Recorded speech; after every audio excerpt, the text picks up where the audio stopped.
Okay, and we have another guest in our studio. It's Tymofiy Mylovanov from University of Pittsburgh, and welcome. Thanks for joining us. Actually, I know you're on your rare visit to Kiev, and we really appreciate you're here with us tonight. And actually, I know you heard some of the things that Deputy Chief of Staff, Presidential Chief of Staff, said about their anti-corruption reform push, and actually it's so important for them to establish this rule of law first, because it doesn't matter what the law says as long as nobody wants to follow it, right?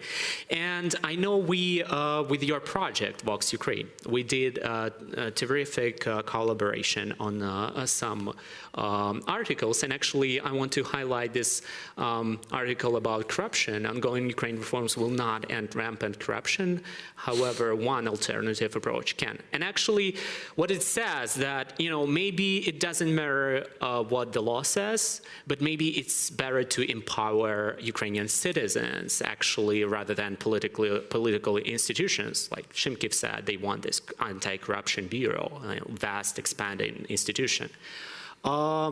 But maybe it's better to empower Ukrainians. For example, like in the US, they sue on the behalf of the government, and they have a legal right to do that. What do you think about that? Is it a workable solution for Ukraine? It's hard to say. But I think is it worth a try?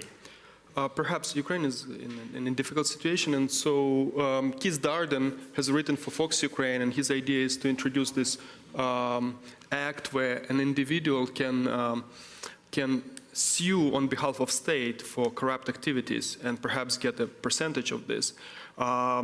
This might work well. This might backfire because it could be used to legalize certain corrupt cases, because we cannot investigate certain cases twice. For instance, if you and me are buddies, and you commit corruption, you can set up a court, a judge, and myself that I will sue you, and that will be over. On the other hand, we hear about waste, we hear about diversion of funds, we hear about issues with military and elsewhere, and perhaps it's better to empower citizens to bring at least to the attention of the courts and the public the cases they are observing. And there is so much enthusiasm among Ukrainians right now, right? Especially they create those non-governmental government organization, grassroots organization to fight corruption on local level. It makes sense to empower them, to make them more powerful in the courts, right? And because the whole state cannot manage. That's right. So the problem is with the courts. If we can also simultaneously secure that the courts become better, and that's a difficult problem. But at the same time, I want to mention that we do want to empower just citizens, plain citizens, because these are people who are bringing about change in Ukraine. So the previous regime went down not because of some top-down effort, but because of a couple of perhaps maybe tens of thousands or maybe 500,000 of extremely committed people, and they managed to bring down the regime. Similarly, a lot of people who are committed to the sovereignty of Ukraine have been able to stop the invasion. And these are important observations we need to make, that a lot of change is coming from down to the top rather than from top to the down. But at the same time, I think these approaches are complementary. What the state is doing, what the new government is doing, should be applauded to. We should support it as much as possible, but simultaneously would like to build institutions which will stabilize the government and complement the government. We want to have free, independent media. We want to have whistleblower protection. We want to embrace the competition, not perceive it as a threat. And we, of course, want to understand that corruption is a symptom of an illness in the economy, and we want to remove that illness first rather than fight the symptoms. Sometimes, it seems like this is like building up the whole state from the ground zero level. There is so much work to be done, actually. Do you feel optimistic that it's possible? Well, so you're correct in observing that the state institutions are extremely weak, and it will take time, even under the most optimistic scenario, to rebuild them. That's a problem, and we need to address that. When you ask the question whether I'm optimistic or not, it depends on what is the benchmark. If our benchmark is the beautiful future of Ukraine within 6 months or within a year, I'm not very optimistic. But I think the right counterfactual would be to compare what is happening now to what would have been happening had Yanukovych stayed in power. That's the right benchmark to me. And the question I ask myself, is the situation better in some sense relative to what could have happened had the Yanukovych regime has not been changed? And I think in that respect we should be optimistic. The Ukrainian sovereignty is under threat. We have to proceed with reforms immediately. And I want to make a point that reforms, in particular anti-corruption reform, should be perceived as a weapon. Institutional reforms is a weapon. We're only being pressured by the vested interest and foreign agents because there is a chance to pressure us into something. If it becomes clearer that there is no way to stop Ukraine from becoming a successful state, maybe in 5 years from now, the pressure will stop. Great. Let's go back to the economy. Actually, this week brought very disturbing news. Ukraine's economy shrank more than 5% in third quarter, and this is more than anyone could predict. Actually, the problem is, the part of the problem is, or maybe the problem is this horrible, brutal war in the East that eats out all Ukrainian possibilities to reform or to act swiftly on reforms. How do you see the way out of this situation? Because the Eastern Ukrainian war will not end soon. It's obvious at this point. How in this kind of situation, this country could reform itself and fight this very expensive war? Well, we have 40+ million people, and only few of them, if in percentages, are fighting in the East. Only few of them, again in percentages, are contributing to the war. So we have enough people to conduct reforms. The war should not be an excuse not to conduct reforms. Instead, the war is actually, in some senses, our chance to conduct reform, because otherwise the resistance of the vested interest would have been more significant, and now the country doesn't have a chance but to reform, because otherwise we won't be as a country, as a whole country. So in some sense I think we have better opportunities now to reform than we would have otherwise, but that's of course bad news that we're in the conflict.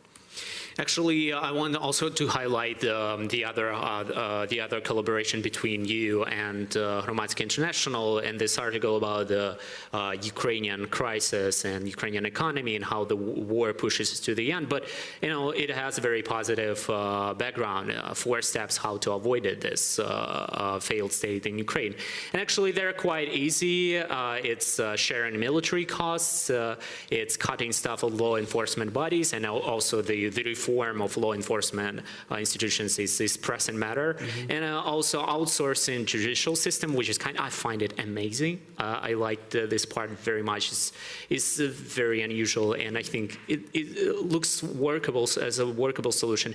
And the last one, strengthening protection of the poorest. Actually, Tymofiy, I want to ask this question on the economy. Do you see that the situation could get even worse in coming months before it gets better? I understand that we need reforms in Ukraine. Government needs to act on that. But is this the lowest point, or it could go even lower? It can get worse, much worse, and it probably will get worse. So I think in the short to the medium run, Ukraine is in a very difficult position. It can basically dissolve the country. Reforms are going to be painful. It's still an option. It's still a possibility. It is a possibility that it will fall apart, yes, of course.